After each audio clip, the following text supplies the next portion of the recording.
Assalamualaikum warahmatullahi wabarakatuh.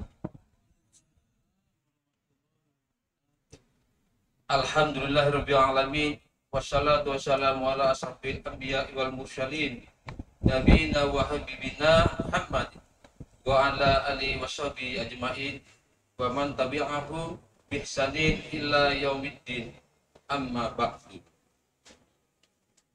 Kepada yang terhormat Jilasul Group Bapak Sastro SH, kepada yang terhormat Direktur Absolute Services Bapak Brigjen TNI Penawaran Insinyur Haji Agus Sugiarso, kepada yang terhormat Direktur Absolute Group Ibu Haja Ika Suryanti, Ibu Asri Sani, dan Bapak Julian Ramanto, kepada yang terhormat Ustadz Haji Muhammad Siddiq Residensi, dan Bapak Ibu karyawan Absolute Group yang dimuliakan oleh Allah Subhanahu wa Ta'ala.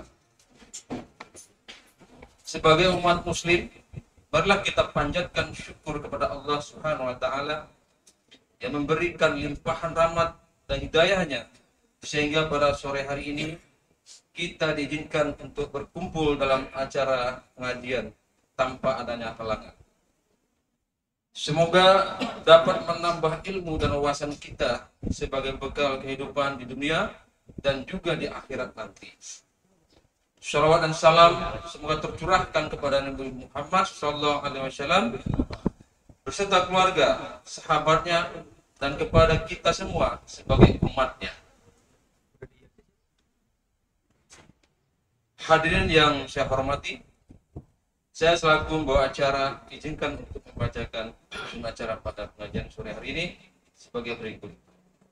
Pembukaan tausiah yang disampaikan oleh Ustadz Muhammad Siddiq, selanjutnya doa. Pertama, marilah kita buka pengajian ini dengan baca Al-Fatihah.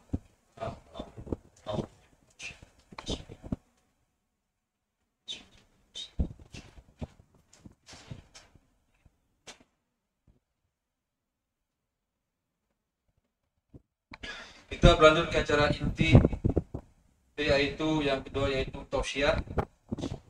Tausiah yang akan disampaikan oleh Ustadz Haji Muhammad Siddiq SCMC dengan tema transformasi diri melalui ujian, jalan menuju kebangkitan spiritual, dan akan dilanjut dengan tanya jawab. Itu waktu dan tempat kami persilakan. Assalamualaikum warahmatullahi wabarakatuh.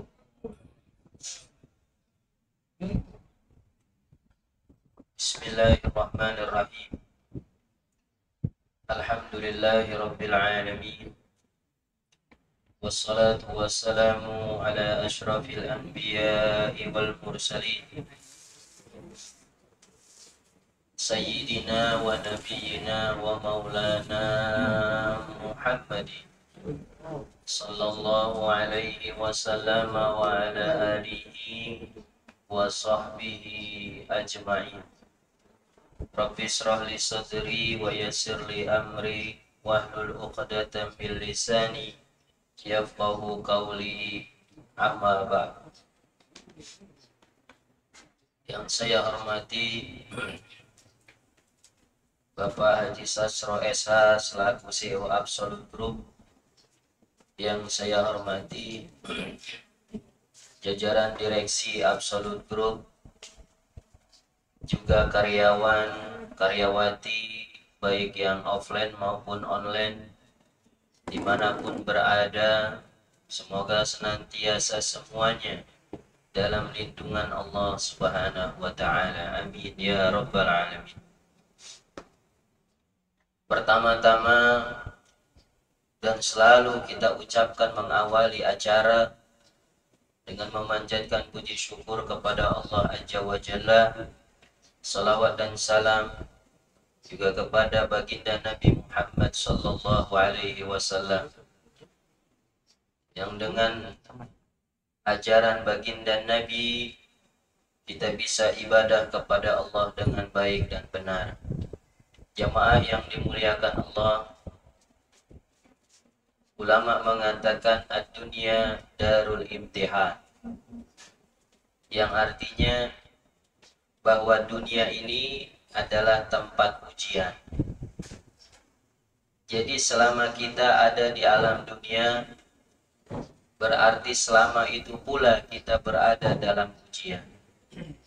Kalau ada manusia tidak menginginkan adanya ujian hidup di dunia ini, maka itu salah besar.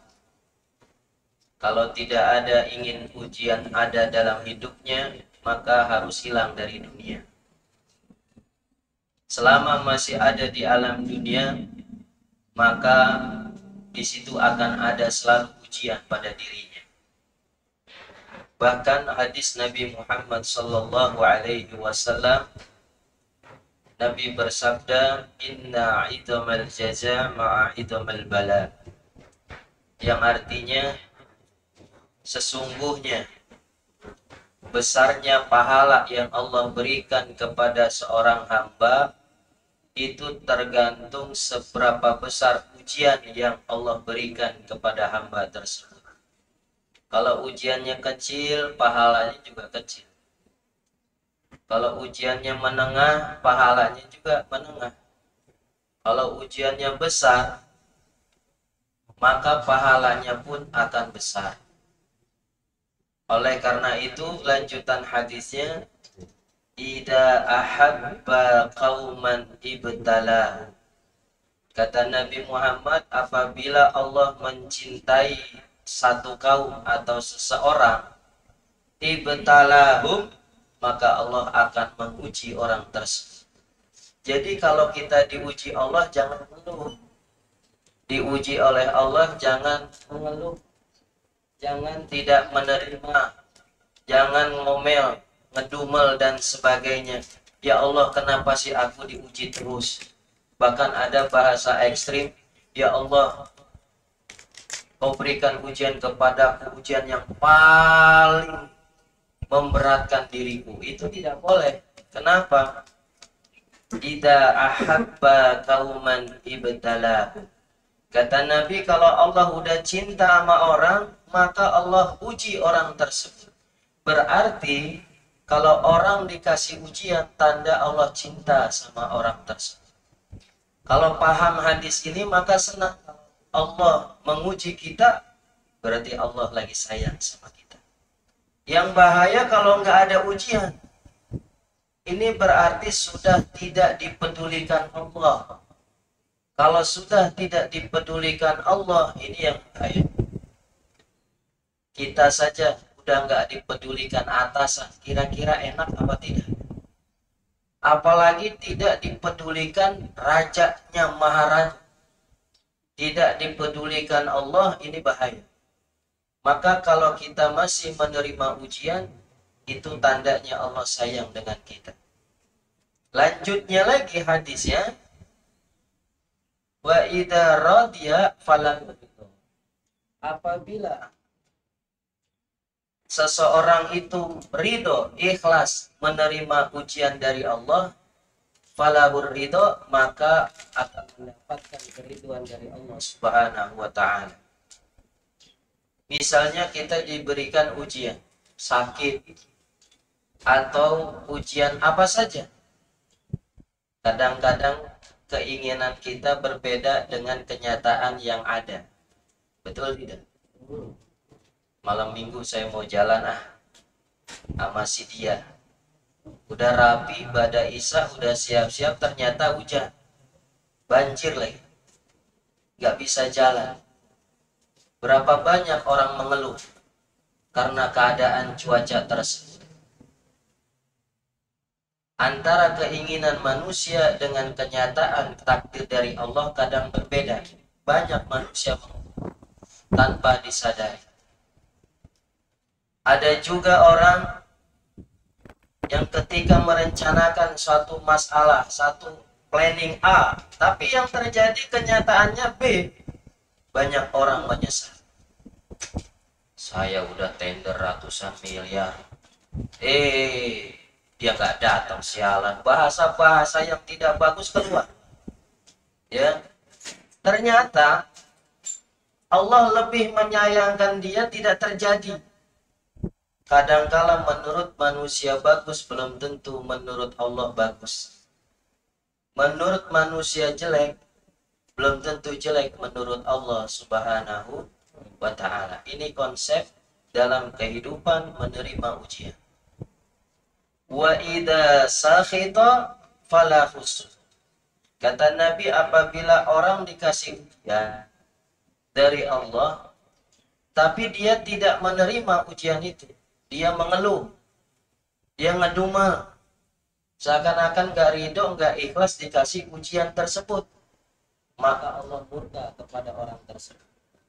Siapa orang yang dikasih ujian sama Allah, dia ikhlas, dia terima, dia istiqomah ibadah, Allah ridho dan sayang. Tapi siapa orang yang dikasih ujian sama Allah, dia ngedumel, tidak menerima, gak ikhlas atas ujian tersebut, maka Allah murka dan marah padanya.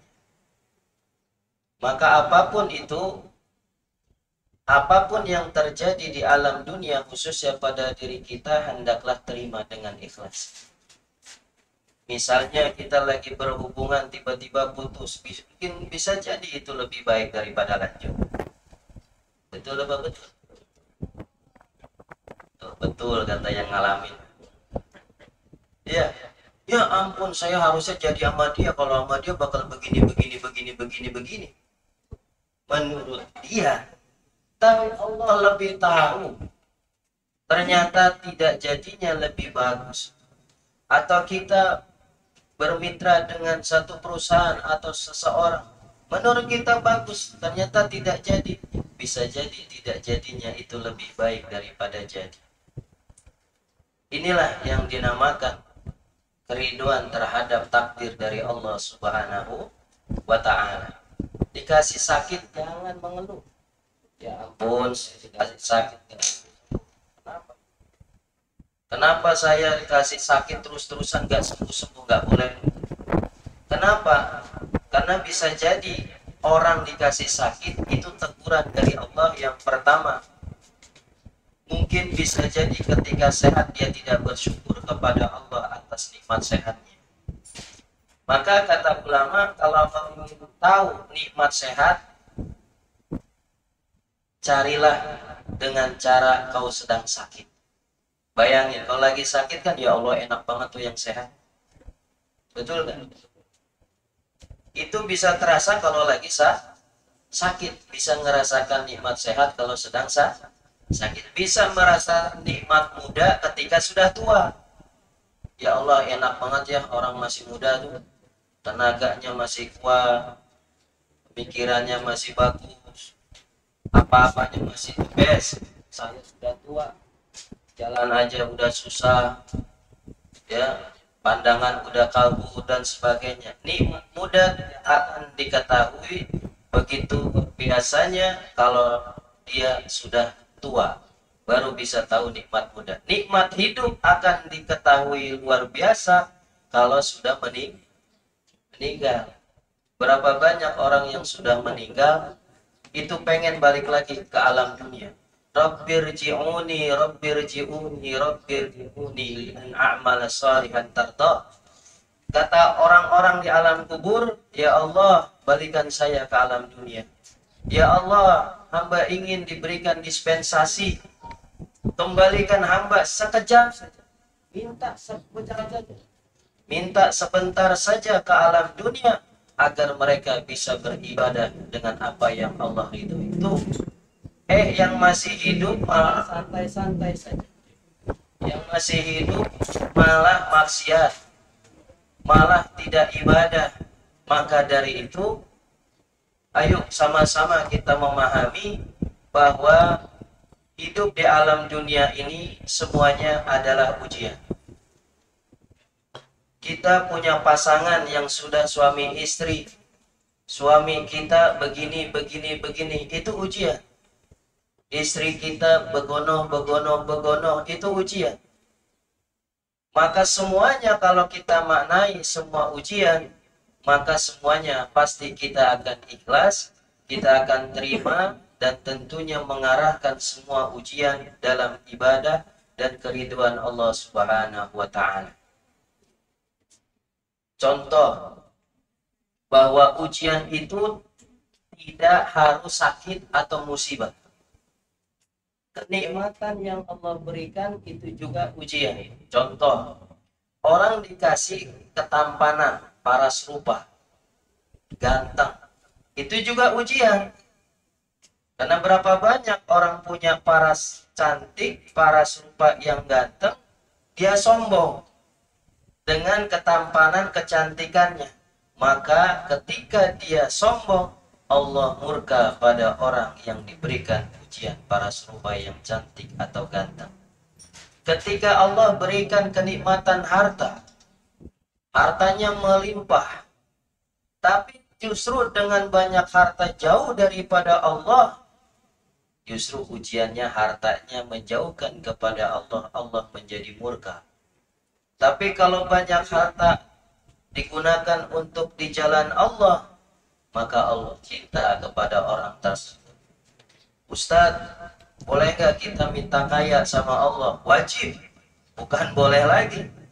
Kenapa? Nabi bersabda, al-mu'minul qawi khairun minal mu'minid du'if. Orang yang beriman yang kuat itu lebih baik daripada orang beriman yang lemah. Kuat apanya? Ekonominya. Kuat apanya? Ilmu dan wawasannya. Kuat apanya? Fisiknya dan sebagainya. Orang beriman yang kuat lebih baik daripada orang iman yang lemah. Kalau orang kaya dengan kekayaannya dia bisa ibadah. Berapa banyak orang yang miskin gak punya harta, pengen ibadah materi gak bisa. Pengen haji umroh gak bisa. Karena pas-pasan. Atau membantu orang yang membutuhkan. Tapi orang kaya, dia tahu bahwa ada sebagian hak orang lain. Dia berikan hartanya sebagiannya di jalan Allah. Justru akan membuat wasilah jalan menuju surganya Allah Subhanahu wa ta'ala. Maka dari itu, jangan sampai seorang muslim ada keluh mengeluh dalam kehidupan. Jangan sampai, aduh saya begini, aduh saya begitu. Bahkan ada orang mengatakan, ya Allah, aku merasakan tidak ada ujian yang paling berat kecuali yang aku alami saat ini. Ada tuh yang begitu. Jadi merasa dirinya tuh diuji Allah yang paling berat. Padahal satu keterangan dikatakan, tidak ada ujian yang paling berat kecuali ujiannya para nabi. Kalau kita diuji, kita menganggap paling berat, itu salah. Kenapa? Ujian para nabi, ujian yang paling berat. Bayangkan Nabi Muhammad saja. Nabi Muhammad ketika ingin sholat subuh, apa dikasih di jalan-jalan menuju masjidnya? Dikasih duri, dikasih jebakan. Udah gitu kalau setiap melewat satu daerah, lewat gang itu ditipukin bukan kotoran binatang saja, tapi kadang-kadang kotoran manusia dan diludahi. Bayangkan, bahkan Nabi Muhammad bukan saja ditimpuki, dikotori dengan kotoran, bahkan harta nyawanya pun diganggu. Bahkan pernah satu riwayat Nabi Muhammad dakwah ke kota Taif. Kota Taif ini dekat Mekah. Ketika masuk, ditimpukin sama orang-orang Taif. Karena orang Taif gak suka sama Muhammad. Gak suka, kita gak suka kedatangan Muhammad pembawa agama yang baru. Ditimpukin, dikeroyok, bahkan dipukuli sampai satu riwayat giginya Nabi Muhammad, gerahamnya jatuh rontok. Wajahnya bengap, berdarah, dan terlihat sangat terluka. Datang malaikat Jibril. Ya Muhammad, ya Rasulullah, perlukah aku hancurkan semua orang-orang Taif karena melukai engkau, wahai kekasih Allah? Ini malaikat Jibril aja udah gregetan melihat Nabi Muhammad dikeroyok habis sampai hancur, sehancur-hancurnya, berdarah, giginya rontok, dan semuanya itu pengep wajah dan tubuhnya. Nabi malaikat Jibril bilang, ya Muhammad, perlu nggak saya hancurin dalam sekejap mereka? Ahli Taif, penduduk Taif, karena telah menghina engkau. Engkau adalah kekasih Allah. Apa jawaban Nabi Muhammad? Jangan. Jangan kau lukai mereka. Fa innahum la ya'lamun. Karena mereka nggak tahu. Allahumma hdi qaumi fa innahum la ya'lamun. Bahkan Nabi Muhammad bukan membalas dengan sesuatu yang merugikan Taif, tapi dengan doa, ya Allah, berikanlah hidayah kepada mereka karena sesungguhnya mereka tidak mengetahui. Bisa jadi kalau orang tuanya nggak beriman, anak dan cucunya nanti keturunannya penduduk Taif bisa beriman. Dan ternyata sekarang semuanya muslim di kota Taif. Itu karena doa Nabi Muhammad SAW. Kalau kita melihat kita pernah diuji oleh ujian yang hebat, yang luar biasa, masih belum ada apa-apanya dengan ujian Nabi Muhammad. Belum ada apa-apanya dengan ujian Nabi Ayub alaihissalam. Nabi Ayub, hadirin sekalian, dikasih penyakit 40 tahun sama Allah. Dikasih sakit kulit badan yang bau, sampai istrinya aja kabur. Nggak kuat ngadepin Nabi Ayub, suaminya yang bau luar biasa. Sakit kulit yang bau, kalau udah dideketin wah, mabok itu orang. Yang deketin mabok, udah pusing saking baunya. Tapi Nabi Ayub sabar. Karena beliau tahu bahwa ini adalah ujian Allah. Tetap ibadah kepada Allah. La ilaha illallah. Istrinya kabur, anaknya kabur, tetap ibadah kepada Allah. 40 tahun diuji sama Allah berupa penyakit. Nah, kita baru aja 4 hari udah ngeluh. Betul ya? Nabi Ayub 40 tahun. Setelah 40 tahun, kata Allah, ya Ayub, anta sofur. Wahai Ayub, engkau adalah Nabi yang sangat sabar. Sudah aku sembuhkan. Kun payah. Semua seketika. Tuh.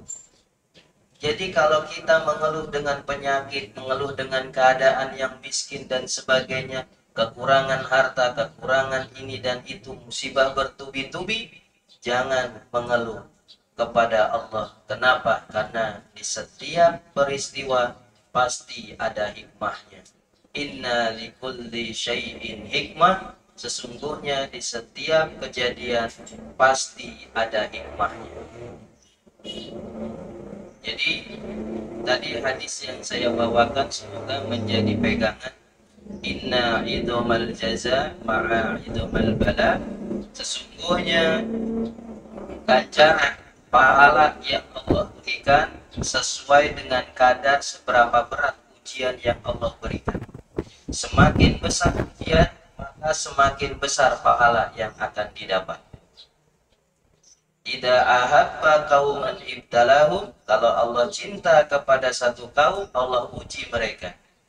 Wa idza radiya falahu, kalau dia ridho ikhlas dengan ujian Allah, maka Allah akan ridho ikhlas kepada orang tersebut.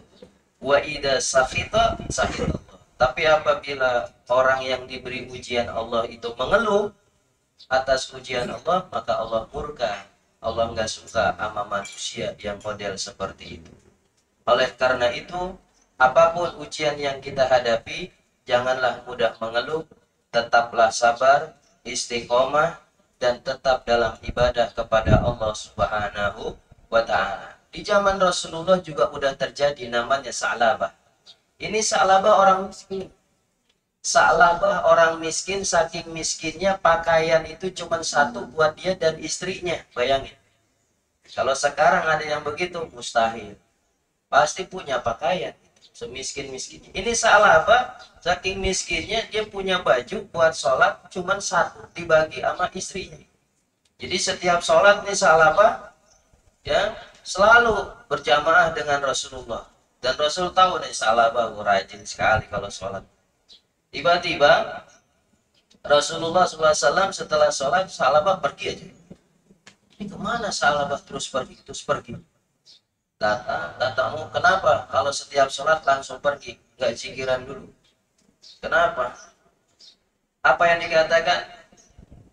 wahai Rasulullah, sesungguhnya aku langsung pergi itu bukan kemana-mana, tapi langsung pulang karena istriku untuk sholat, karena pakaian untuk sholat yang suci dan baik ini adalah baju yang aku pakai. Sekarang dia sedang menutup ala kadarnya tubuhnya, saking miskinnya. Jadi itulah sebabnya aku pulang cepat untuk biar istriku bisa menunaikan sholat. Saking miskinnya, pulang ganti baju yang bersih itu pakai istrinya buat sholat, dia nutup yang lain. Begitu seterusnya. Akhirnya Sa'labah bilang, ya Rasul, saya udah bosan nama kemiskinan seperti ini. Tolong yang Rasul, tolong doakan saya karena aku tahu doa engkau adalah mustajab. Kata Nabi bilang, enggak, saya enggak mau doain kamu. Aku pengen seperti ini aja. Kamu seperti ini aja, miskin tapi ibadah kepada Allah. Selalu istiqomah jamaah sama saya. Udah begini aja. Sa'labah bilang, tolong doain saya biar saya kaya ya Rasul. Sekali minta ditolak. Besok lagi dicoba lagi, ya Rasul, doain saya ya Rasul, biar saya kaya, biar saya punya baju dan sebagainya. Kata Nabi, kagak, saya nggak mau doain kamu. Udah, kamu cocoknya udah begini aja, miskin tapi ibadah. Yang ketiga ngerengek lagi. Akhir kata Nabi, ya udah saya doakan. Didoa, ya Allah, jadikan Sa'labah kaya. Allah berikan apa? Rezeki, ada kambing yang sedang mau melahirkan. Tiba-tiba ada yang ngasih saja dengan caranya manusia. Akhirnya berkembang, bahkan sekarang Sa'labah saat telah didoakan Nabi itu menjadi bos miliarder dari hasil dombanya. Satu daerah itu punya Sa'labah semua karena berkat doanya Nabi. Tapi Nabi setelah kaya, Nabi mana Sa'labah? Biasanya hadir sholat. Kata sahabat bilang, ya Rasul lagi ngurusin dombanya. Tuh. Oh gitu. Besoknya mana Sa'labah nggak kelihatan? Udah nggak ada waktu lagi buat sholat ya Rasul. Ngurusin dombanya. Akhirnya kata Nabi Muhammad, inilah saya sudah tahu nih sebenarnya bakal terjadi seperti ini. Dikasih kekayaan malah jauh dari Allah Subhanahu wa Ta'ala. Diberikan kenikmatan malah jauh daripada ibadah kepada Allah.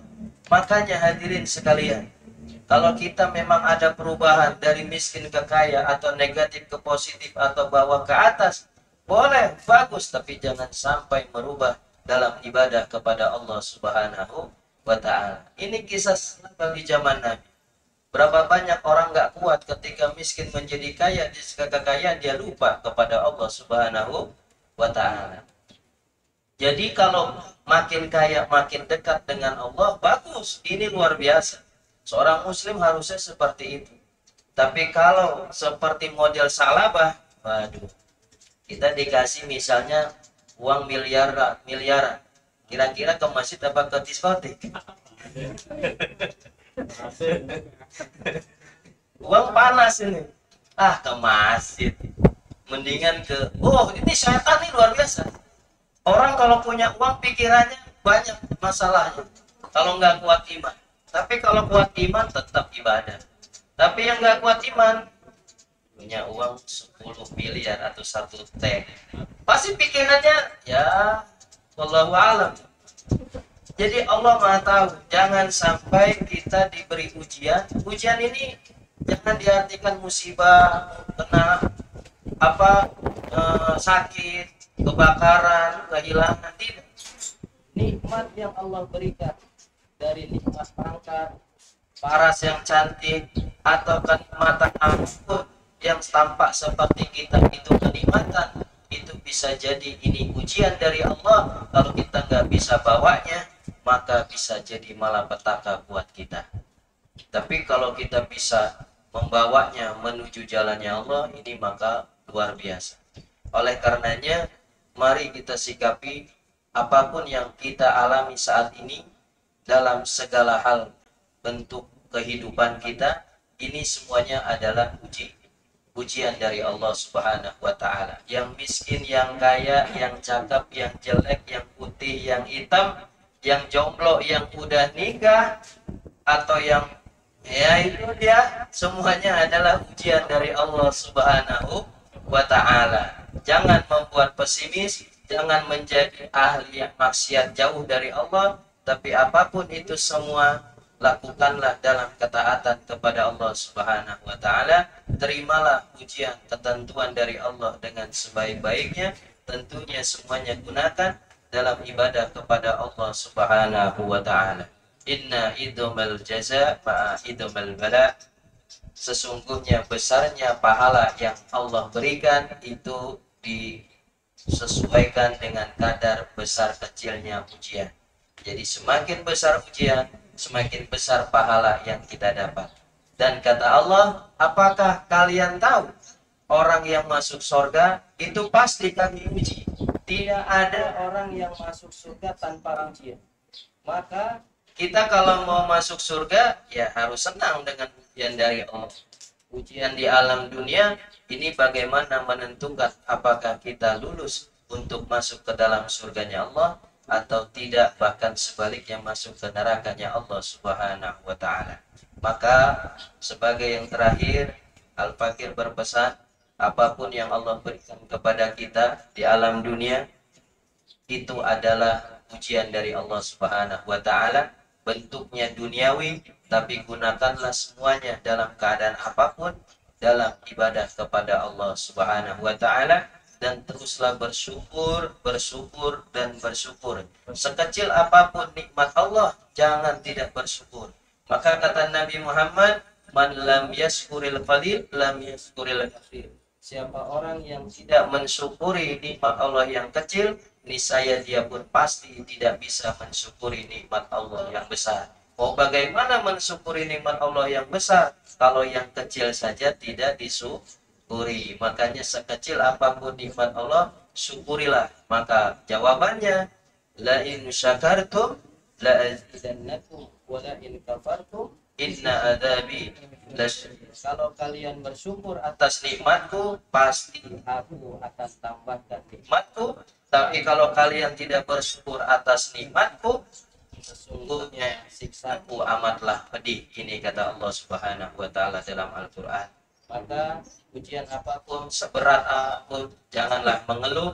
Dan kalau mau mengeluh, boleh silakan mengeluhlah langsung kepada Allah Subhanahu wa taala. Jangan mengeluh di sosial media.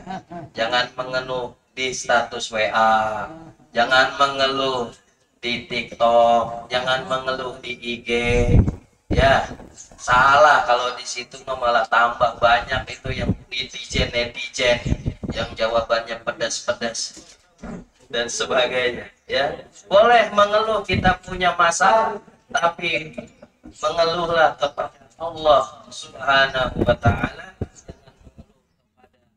netizen yang ada di media sosial, karena itu bukan solusi, bahkan masalah tertubi-tubi. Itu saja yang bisa Al-Fakir sampaikan. Dan sekali lagi, apabila kita mendapatkan musibah, satu pesan Nabi, ucapkanlah inna lillahi wa inna ilaihi rajiun. Kalimat ini bukan untuk kematian saja. Misalnya, Pak, itu teman kita lagi sakit kemarin tabrakan, bilang inna lillahi wa inna ilaihi rajiun. Cuma jadi takbir lo bapak mendoain mati, bukan mendoain mati. Itu kalimat kalau kita kena musibah, sunnah kita mengatakan inna lillahi wa inna ilaihi rajiun. Artinya apa? Sesungguhnya kita milik Allah dan kepada Allah lah akan kembali. Kalau kita mengucapkan itu, kita dapat pahala. Bukannya ya ampun kasihan banget, bukan itu. Muslim ada kalimat-kalimat ketika terjadi suatu kondisi-kondisi tertentu. Contoh, ketika ingin melakukan pekerjaan, ucapkanlah basmalah, bismillahirrahmanirrahim. Ketika selesai mengerjakan pekerjaan, ucapkanlah hamdalah, alhamdulillahirabbil alamin.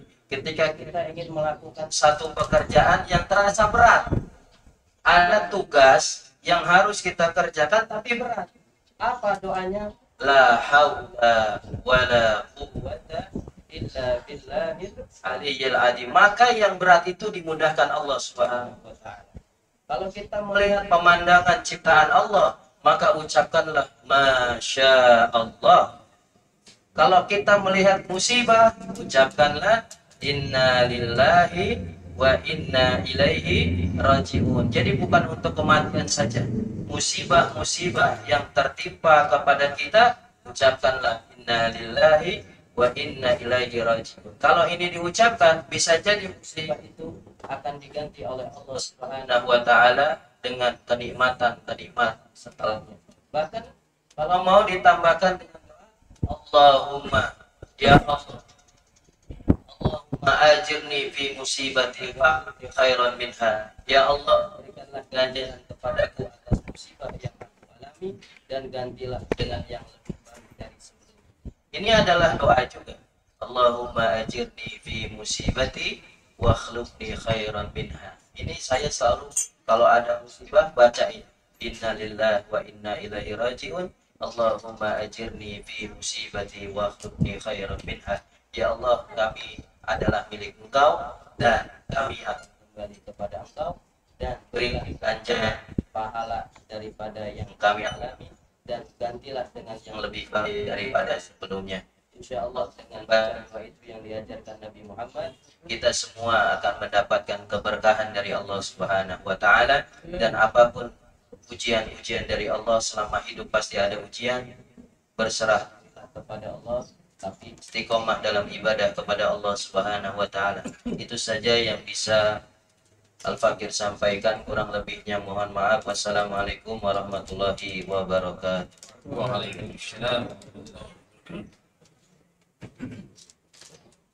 Baik, terima kasih Ustaz. Untuk acara berikutnya adalah tanya jawab, baik online maupun offline. Pertama mungkin dari online terlebih dahulu. Yang bertanya, persilakan. Pak Riani.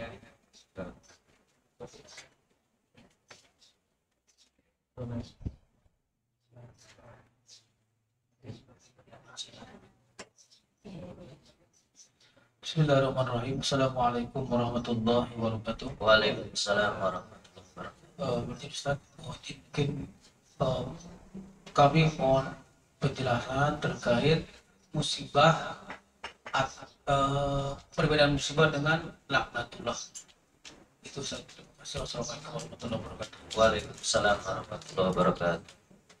Baik, perbedaan antara musibah dan laknatullah ini bahasanya ini adalah istidraj.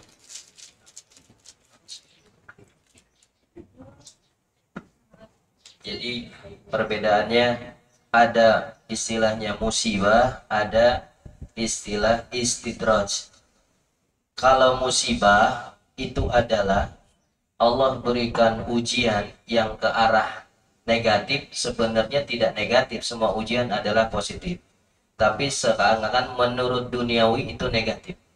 Sakit, ya, kehilangan nyawa atau apa saja, itu bagi orang yang beriman itu musibah.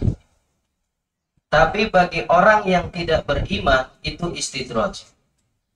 Contoh, ya, orang itu tidak beriman kepada Allah, ya, tidak beriman kepada Allah, nggak sholat, nggak zakat, tukang bohong, apalagi tidak mengakui Allah sebagai Tuhan dan sebagainya. Tapi dia kena misalnya kebakaran, kena sesuatu yang negatif atau kecelakaan, dan itu namanya istidraj. Kenapa istidraj? Karena dia tidak taat kepada Allah Subhanahu wa ta'ala. Tapi kalau yang terkenanya orang beriman, maka itu namanya musibah.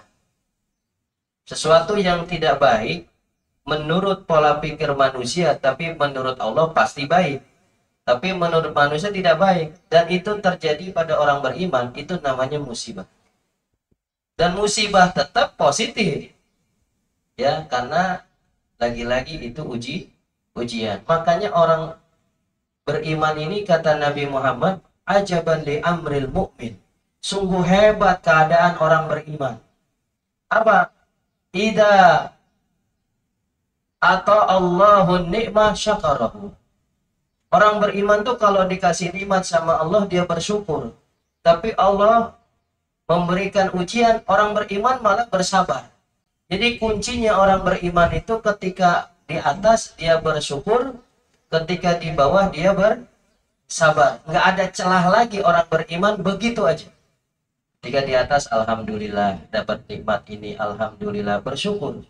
Dan terus istiqomah ibadah. Ketika musibah, mau sakitkah, mau kebakaran, mau longsor, hilang jiwa, dia tetap bersabar. Karena ini semua ujian dari Allah, bersabar. Itulah kata Nabi Muhammad, sungguh hebat orang beriman. Ketika dapat nikmat, dia bersyukur. Ketika dapat kesusahan, dia bersabar.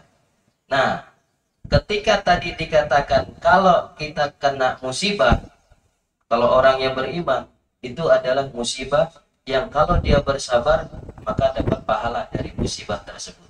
Tapi bagi orang yang tidak taat sama Allah, ya tidak taat ini maknanya ada yang khusus, ada yang umum. Intinya tidak taat kepada Allah, dia kena sesuatu yang tidak baik, itu istidraj.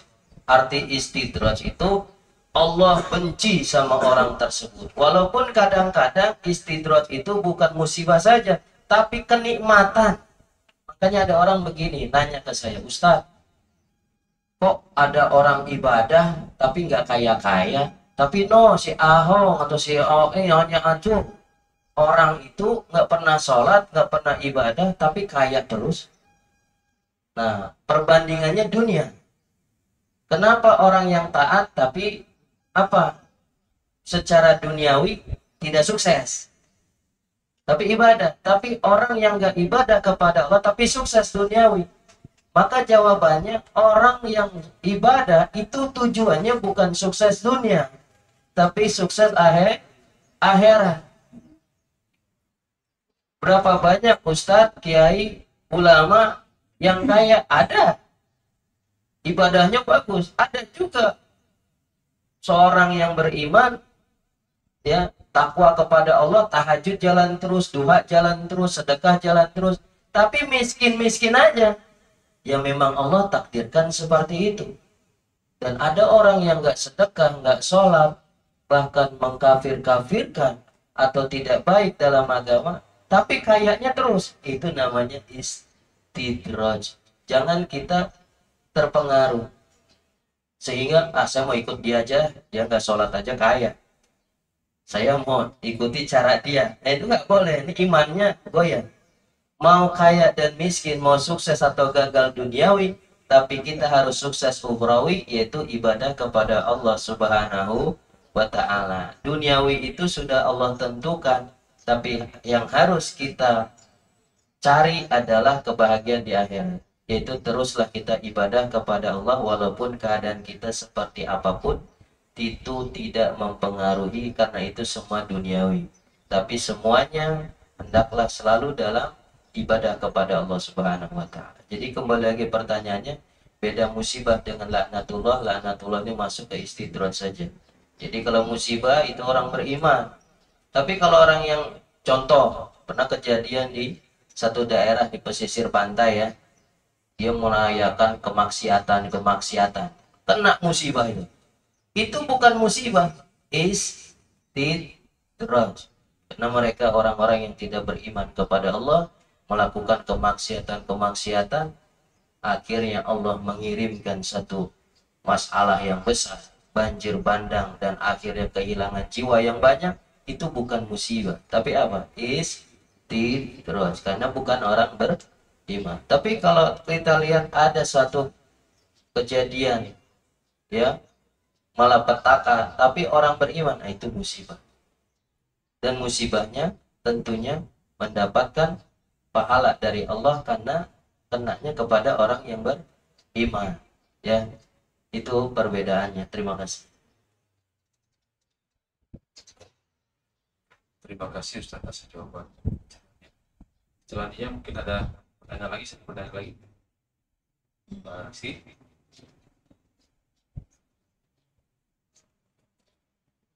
Sahabat.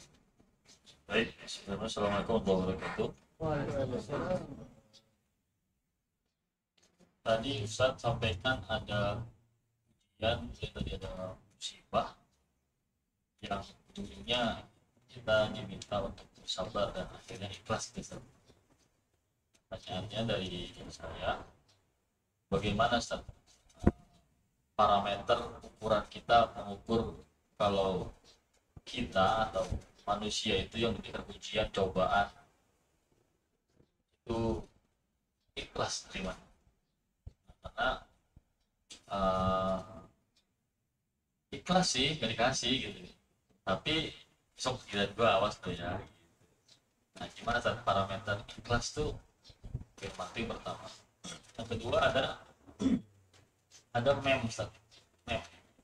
Meme ya. Meme sebacanya sih. Hah? Meme. Ada meme begini kan. Jadi ini ada orang kaya, ini ada orang miskin. Orang kaya, orang miskin. Orang kaya itu kata orang miskin gini, lumayan enak. Walaupun kasih ujian tetap kaya. Masih bisa makan, masih bisa minum, sholat enak. Lah gua orang miskin. Kasih ujian sedikit, makan gak bisa, makan bisa. Kata Arif, gue mah enak kaya, gue miskin ganteng doang katanya. Nah, kira-kira gimana Ustaz kalau ada jargon yang hal-hal seperti itu? Gue mah enak punya duit, ujian lagi apa, gue masih tetap punya duit, masih bisa makan enak. Jadi tentang masalah ikhlas, yang kedua terkait masalah sindiran jadi orang kaya lebih enak kalau punya ujian. Masih Ustaz, Assalamualaikum warahmatullahi wabarakatuh. Waalaikumsalam warahmatullahi wabarakatuh. Masalah ikhlas sebenarnya nggak ada yang tahu, hanya Allah dan dirinya. Yang pertama, saya ikhlas Ustaz. Ikhlas, makin kencang ngomongnya. Jadi apapun itu, mau sholat kah, mau ngaji kah, mau sedekah, mau haji, umroh, atau apapun ibadah, apalagi yang berhubungan qalbiyah hati, itu nggak ada yang tahu kecuali diri dia dengan Allah. Walaupun ngucap saya ikhlas, ya itu tadi. Kadang-kadang ya ikhlas, dalamnya ada sesuatu. Nah itu hanya Allah yang tahu. Jadi pijakannya ikhlas itu hanya Allah yang tahu.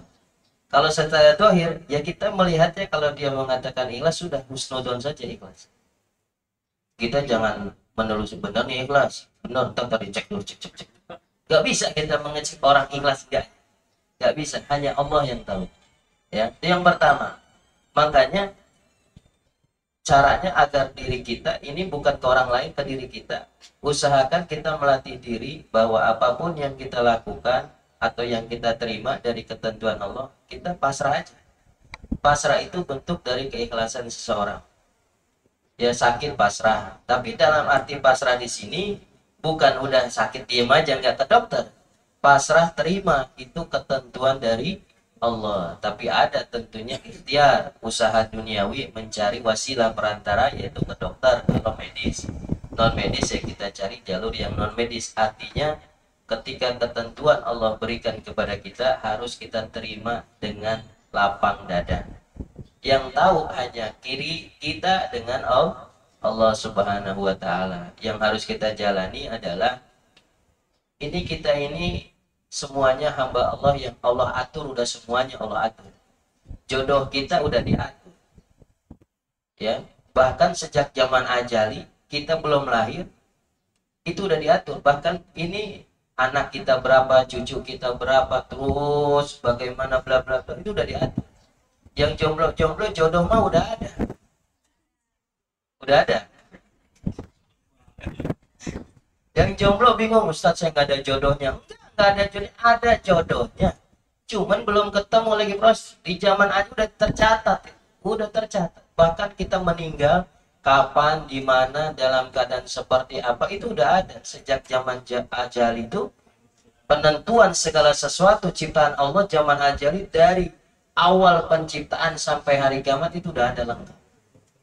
Jadi kita tinggal main saja, ya, mainkan hidup ini dengan ikhlas, dengan berjalan apa adanya. Tentu yang harus kita lakukan, bagaimana kita ibadah kepada Allah.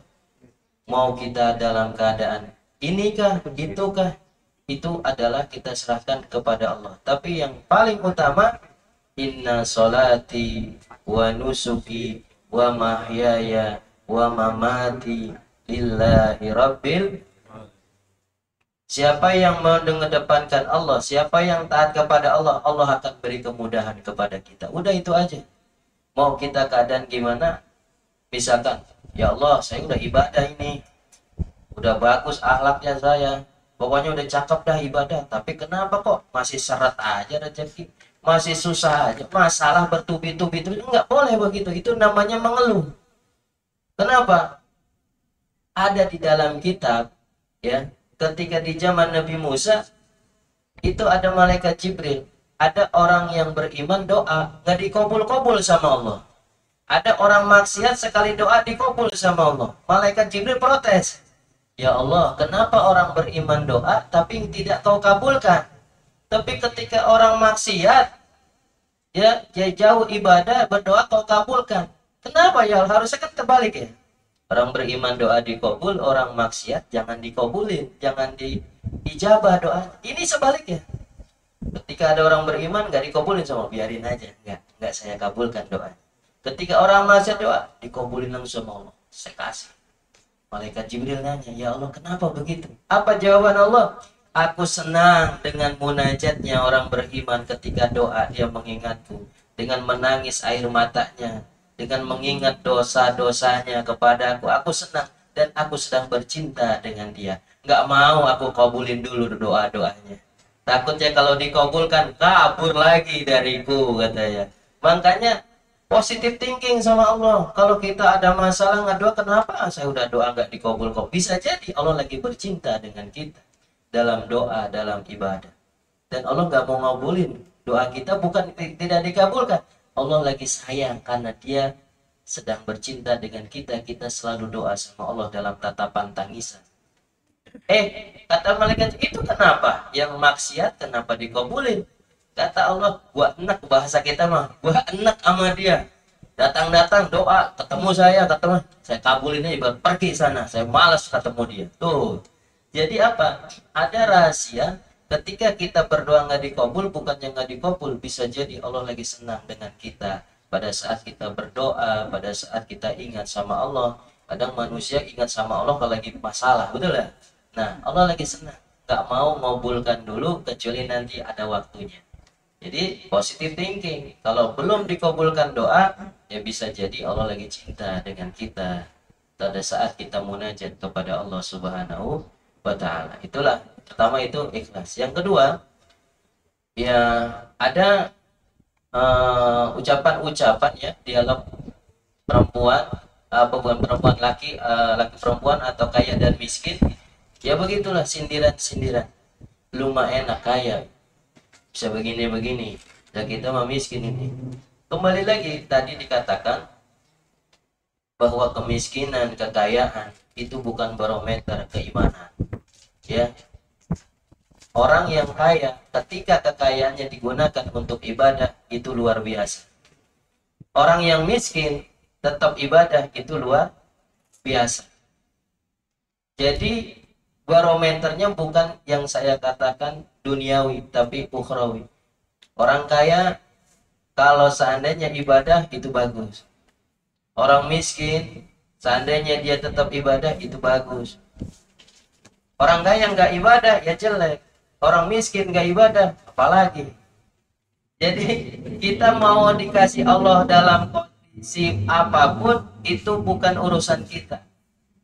Kita terima ikhlas, tapi ingat sabda Nabi, apa? Kejarlah duniamu seakan-akan kamu akan hidup selama-lamanya.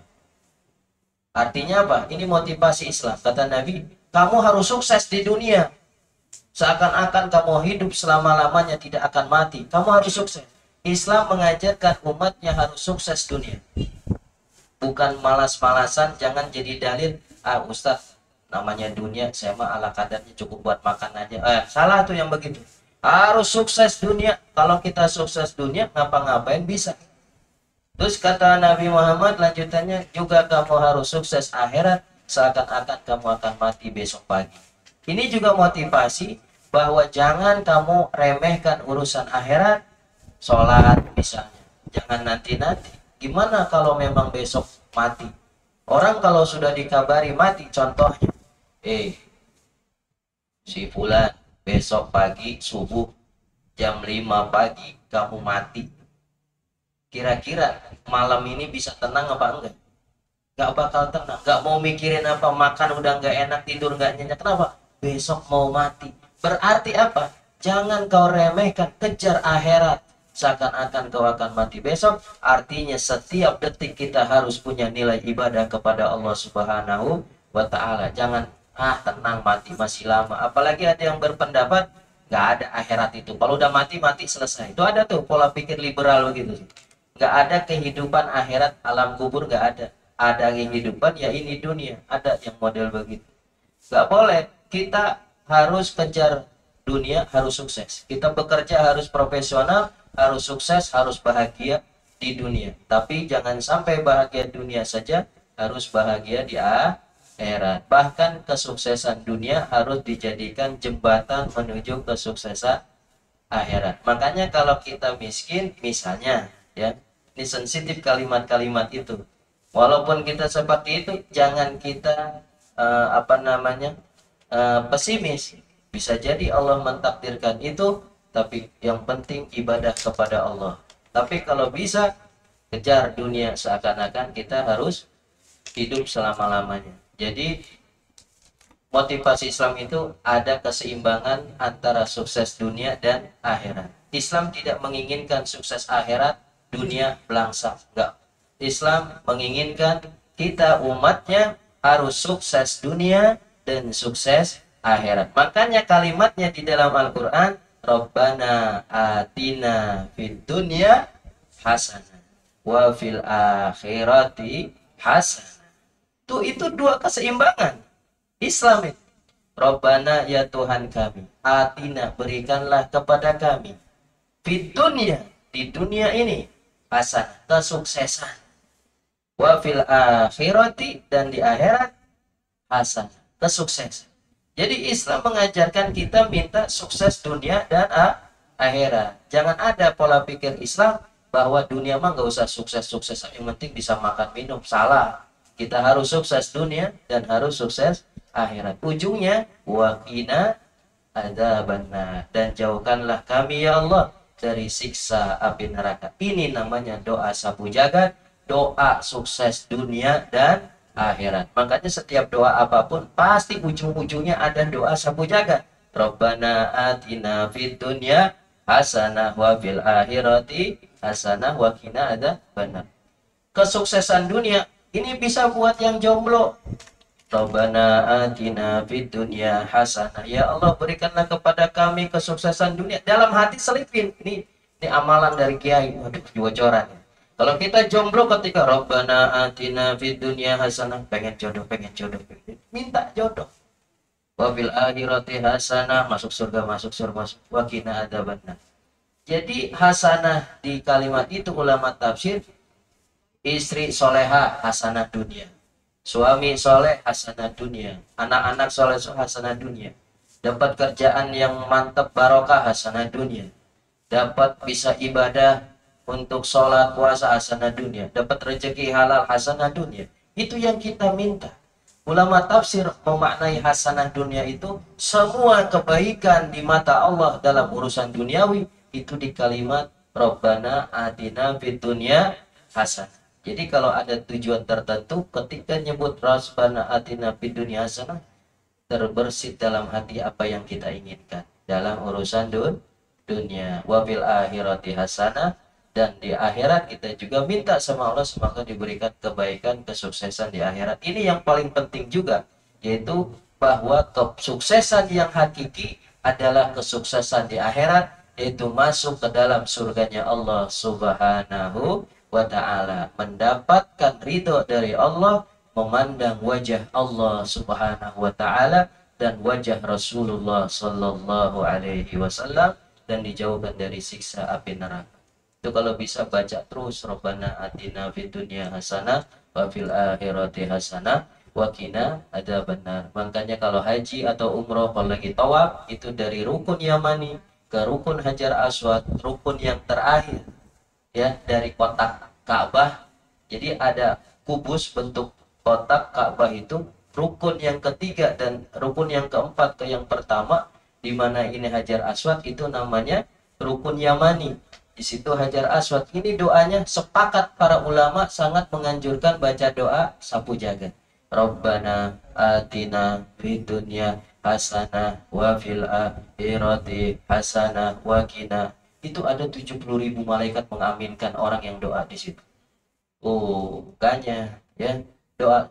Wah, Ustadz gimana? Kalau kita kan nggak di Ka'bah, kita nggak umroh, nggak haji, boleh ba'da sholat. Itu waktu-waktu mustajab. Makanya aneh orang habis sholat langsung pergi aja begitu. Ada yang begitu ya? Assalamualaikum, assalamualaikum, pergi aja.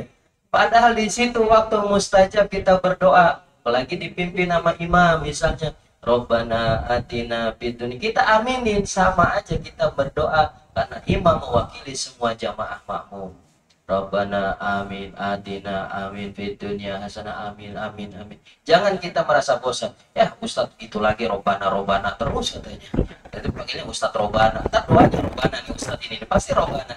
Mau acara apa pasti Robbana. Ini bisanya cuma Robbana. Enggak, bukannya bisanya Robbana, tapi justru itu doa sapu jagat. Acara apapun itu cocok semuanya. Makanya kalau kita disuruh untuk jadi doa, ente doa antar ya, dadakan. Pokoknya, waduh, doa apa ya? Robbana atina fidun. Jadi cakep itu. Kalau ada yang protes dia nggak ngerti agama Islam.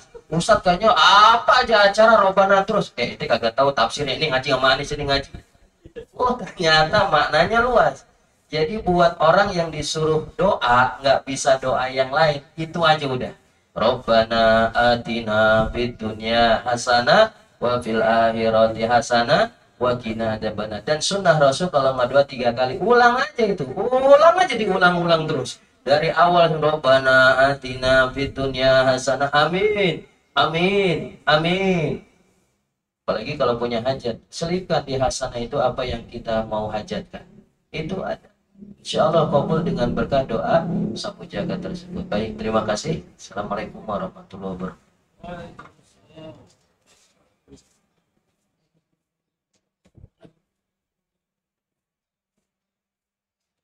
Terima kasih Ustadz atas ya. Baik, kita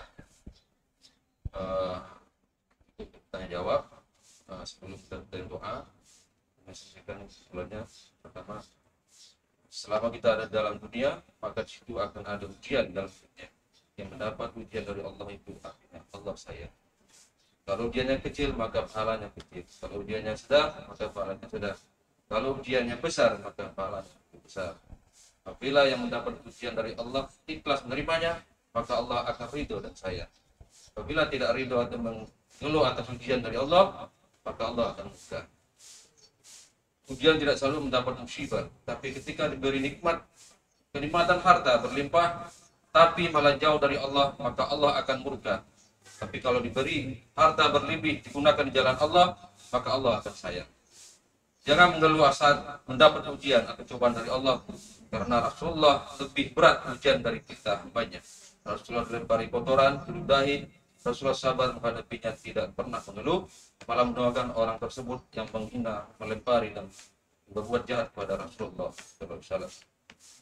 Teruslah bersyukur kepada Allah, sekecil apapun nikmat Allah, syukurilah. Kalau kalian bersyukur, kata Allah, kalau kalian bersyukur atas nikmatku, maka akan aku tambahkan nikmat. Jika tidak mensyukuri atas nikmat yang aku berikan, maka akan mendapatkan sikatku yang amat pedih. Demikian kesimpulan kami sampaikan. Kita lanjut ya. Doa.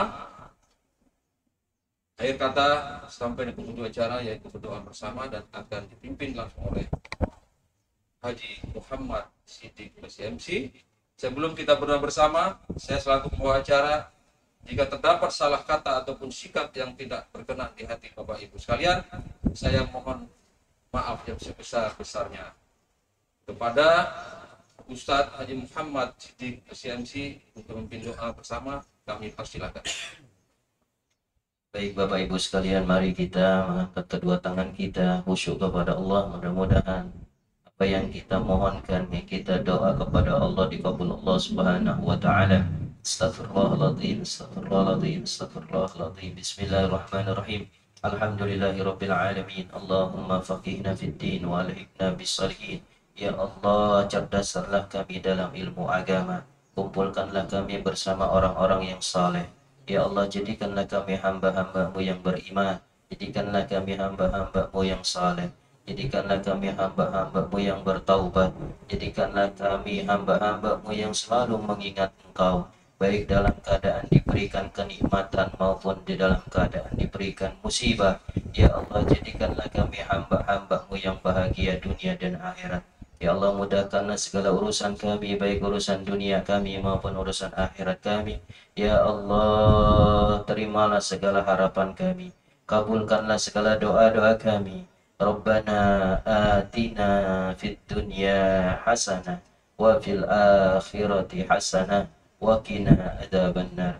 Ya Allah, berikanlah kepada kami kesuksesan di dunia dan berikanlah kepada kami kesuksesan di akhirat nanti, dan jauhkanlah diri kami dari siksa api neraka. Wa sallallahu ala sayyidina Muhammadin wa ala alihi wa sahbihi ajma'in walhamdulillahi rabbil alamin. Sebagai penutup acara pada pengajian sore hari ini, marilah kita membaca doa kafaratul majelis. Terima kasih. Assalamualaikum warahmatullahi wabarakatuh.